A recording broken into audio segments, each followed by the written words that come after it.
Sumentro ang usapin sa kapayapaan, enerhiya, sapat na supply ng pagkain at mabagal na galaw ng pandaigdigang merkado ang ika-63 United Nations General Assembly. Si Pangulong Arroyo ang ika-4 na lider ng bansa ang nagsalita sa pandaigdigang pulong sa taong ito sa hanay ng Pangulo ng Brazil, America at France. Laman ng bawat talumpati ang mga hakbangin para matamo ang target na bawasan ang kahirapan sa mundo sa taong 2015 sa ilalim ng UN Millennium Development Goal o MDG. Ito'y sa gitna pa rin ng banta ng terorismo, sigalot at global economic slowdown. Si Pangulong Arroyo isinulong ang kahalagahan ng malakas sa United Nations para tugunan ang epekto ng malalaking hamon partikular sa mga developing economies katulad ng Pilipinas. Bagamat napaghandaan ng bansa dahil sa ipinatupad na reforma, mahalaga pa rin ang pandaigdigang kooperasyon. It hasn't been easy, but Filipinos are tough and resilient. We have pulled together.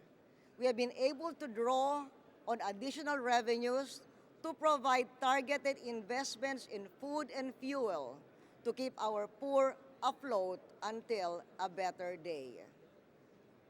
But we are also realistic that we cannot do it alone. We need a strong UN as never before. We need rigorous international cooperation as never before. Tiniyak na rin ng Amerika na solusyonan ang umiiral ng world financial crisis. Pinapurihan din ng Pangulo ang aksyon ng Secretary General na maglatag ng hakbang para tulungan ang mahihirap ng bansa sa epekto partikular ang isyu ng pagkain. Ayon sa Pangulo, bagamat matatag ang presyo at supply ng bigas sa Pilipinas, naitala ang mataas sa antas ng kagutuman sa Mindanao, ang tinaguri ang food basket ng bansa.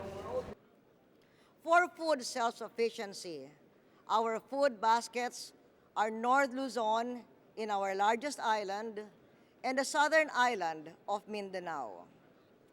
Mindanao has fields of the highest productivity, yet also the majority of our poorest provinces. It is a sad irony that our food basket has some of the highest hunger in our nation. The prime reason is the endless Mindanao conflict.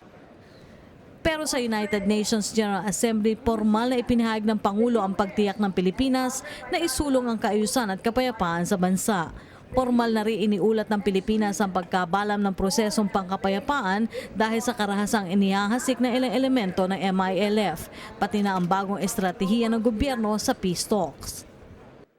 There is no alternative to peace. I stand before you today to declare loud and clear that we are committed to the process of peace in Mindanao. Tiwala rin ng Pangulo na sa lahat ng kaguluhan sa mundo nananatiling pag-asa ng peace and security ang United Nations.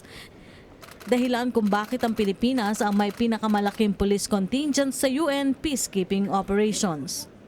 At bilang isang leader na nagmula sa Asia, umaasa si Pangulong Arroyo na magbibigay daan ang UN General Assembly na isulong ang kapakanan ng developing economies kasama ang Pilipinas sa rehiyon laban sa epekto ng mga hamon ng kasalukuyang panahon. Para sa Philippine Broadcast Pool, Rocky Ignacio, New York City.